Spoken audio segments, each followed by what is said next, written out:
Здравствуйте, проект интервью на телеканале БСТ. Я представляю нашего гостя. Это Рустем Ахунов, депутат Государственного собрания Курултая Республики Башкортостан, доктор экономических наук. Рустем Ринатович, здравствуйте. Спасибо, что нашли время прийти к нам, ответить на, конечно, важные для наших зрителей вопросы. Один из них, несомненно, нет семьи в стране, в нашей республике, которая бы не была озабочена финансовой ситуацией.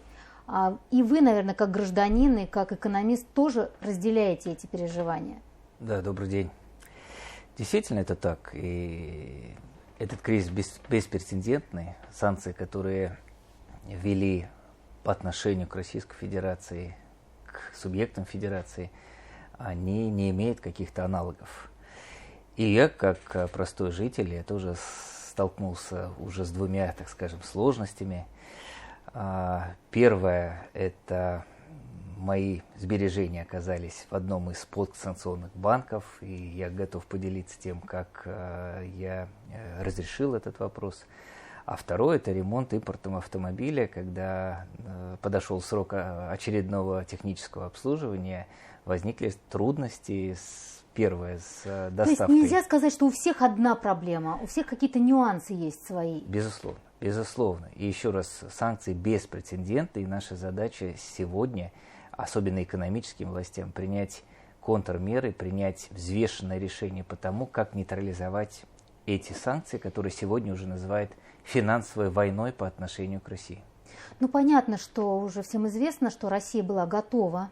То есть мы подготовились и инфраструктурно, и экономически. Сегодня правительство Российской Федерации предпринимает меры поддержки и большого, и среднего, и малого бизнеса. Вот на ваш взгляд, какие из этих мер будут самыми эффективными? Их много. Да.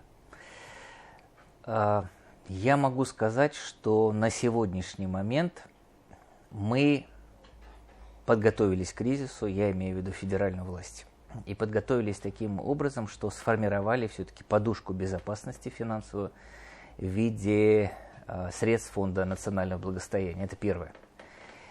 Эта подушка наряду с финансовыми возможностями Центрального банка сегодня позволяет нейтрализовать часть проблемных моментов, с которыми экономика России сталкивается. Ну, по банкам. По банкам сегодня обеспечивается ликвидностью, так называемой, финансовыми средствами все банки, без исключения, которые просят средства для рефинансирования каких-то обязательств. Это первое. Решается проблемы с валютными ограничениями, с которыми сталкиваются банки. Вот сегодня Ассоциация российских банков попросила у Центрального банка решение по так называемым синдицированным кредитам.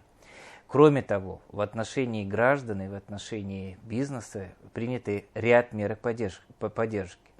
И надо сказать, что это только первый пакет, и я полагаю, вот сегодня правительство Российской Федерации работает в таком штабном режиме, когда на каждую санкцию готовятся контрсанкции, готовятся меры поддержки. Ну, я приведу пример. Сегодня очевидно, что, наверное, 3 наиболее существенных меры могу назвать, на мой взгляд. Это первое, это решение по поддержке IT-сектора, поскольку сегодня разорваны логистические связи, введены, так скажем, так называемые технологические санкции. И это, наверное, самое страшное, поскольку есть риски дальнейшего инвестиционного развития, поскольку зависимость от технологического оборудования для инвестиций была достаточно высокая. И сегодня важно, чтобы IT-сектор, российский IT-сектор с нашими умными молодыми ребятами смогли дать достойный ответ тем технологическим решениям, с которыми мы привыкли работать, да, в том числе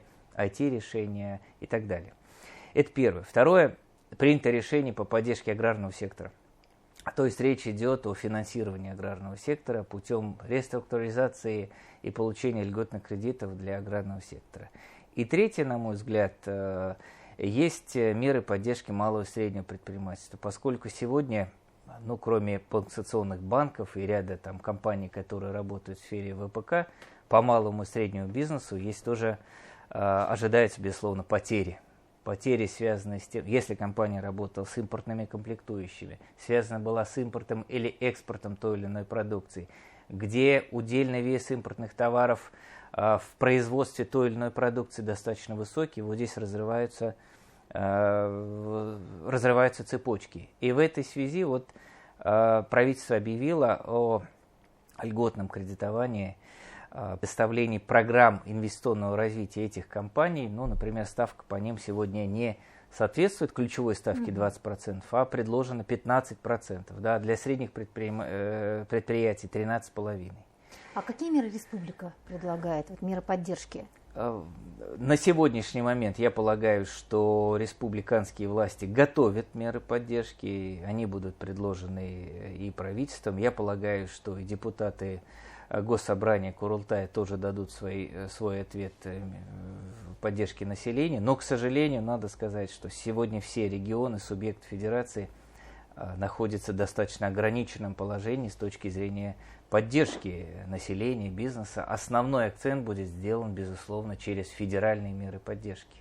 Я думаю, что мы столкнемся с тем, что с некоторым, безусловно, снижением доходных поступлений в региональные бюджеты. Вероятно, будет усложнена поддержка со стороны федерального центра в виде субсидий, которые мы беспрецедентно много получали в прошлом году в связи с коронакризисом. Я имею в виду субъект федерации, включая Республику Башкортостан.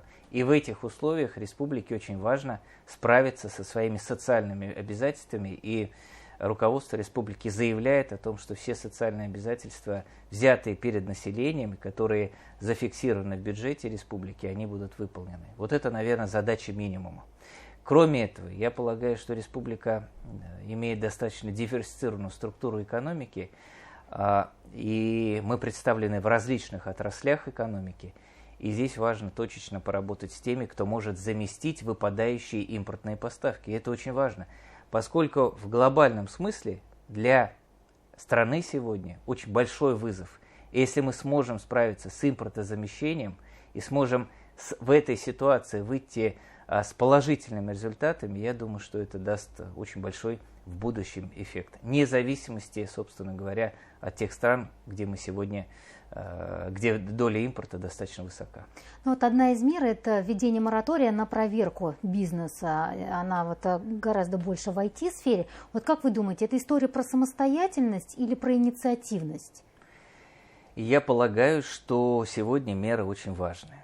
Поскольку какой-то экономический рывок, а в данном случае мы не говорим о экономическом рывке, мы говорим о том, чтобы экономика мобилизовалась, консолидировалась для того, чтобы обеспечить импортозамещение, вот важно дать свободу бизнесу.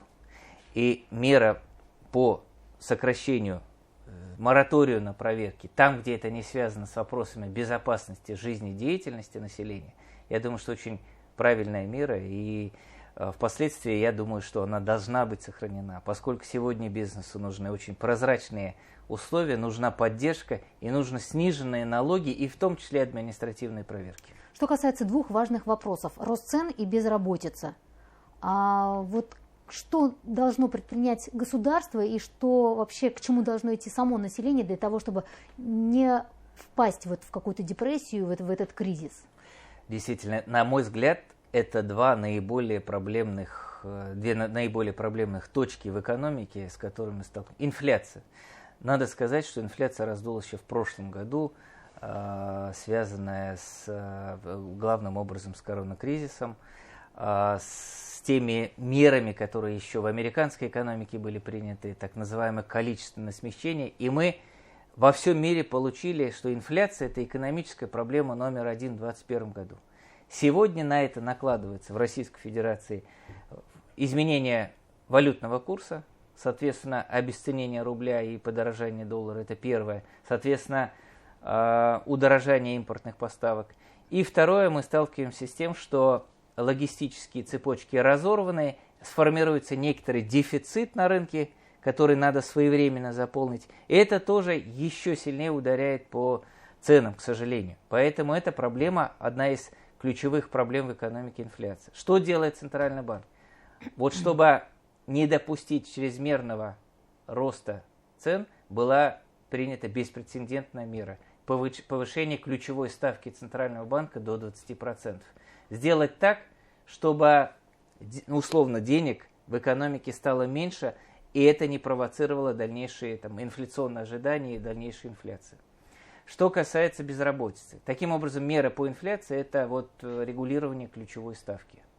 И второе, что делает, на мой взгляд, Центральный банк, он вводит валютные ограничения для того, чтобы не формировать все-таки чрезмерный ажиотаж по поводу валюты, что сегодня происходит действительно. Что касается безработицы. До этого кризиса, до начала военной операции, спецоперации, в республике, к примеру, сформировался беспрецедентный низкий уровень безработицы. Он был около 4%, это очень низкое значение. Сегодня экономисты, тут прогнозы дело такое, поскольку каждый день ситуация меняется, нужны новые расчеты. Но, к сожалению, следует констатировать, что уволенных будет достаточно много.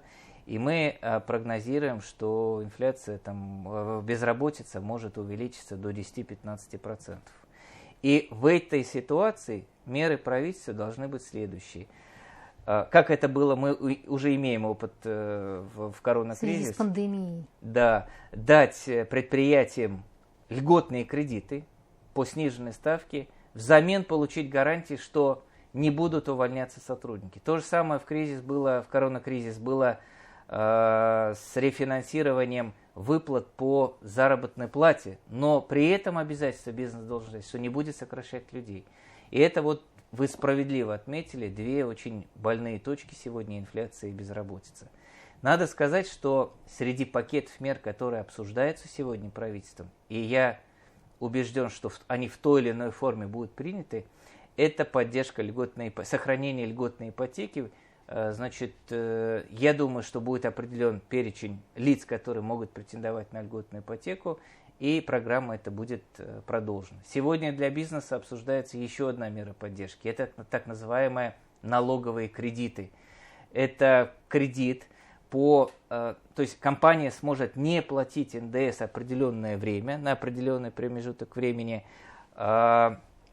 и тем самым высвободить средства для своего инвестиционного развития. Такие налоговые кредиты тоже рассматриваются. Я думаю, что сегодня мы живем в такое беспрецедентное историческое время, и каждый день новые новости, новые санкции, новые контрмеры.